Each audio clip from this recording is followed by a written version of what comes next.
વ્રજમાં વાસ શ્રીનાથજી રે અમને દેજો રે વ્રજમાં વાસ શ્રીનાથજી રે અમને વાટવા જવાના જઈ અમે વેલંજા જઈએ રે શ્રીનાથજી રે શ્રી ગોવર્ધન ગિરધારી રે એ મલિયા રે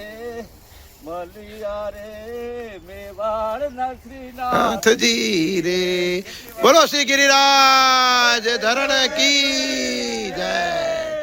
આમ જોવો એટલા ઉત્સાહ સાથે ધીશ કી જય. આટલા ઉત્સાહ જય. આટલા ઉત્સાહ સાથે આ દાદા રાસ કીર્તન કરતા કરતા અને આ જો આપણા ઓલી ભાઈ પુષ્ટિ આનંદ શાળાની ટીમ છે ને, જો આ પુષ્ટિ આનંદ શાળાના છોકરાઓ ભાઈ આવી રીતે રોજ આવો અને થોડુંક આપણું આજે આ સંસ્કાર જ કહેવાય એક જાતના. હો જાહેર વાટવી ની એક જાતના સંસ્કાર જ કહેવાય.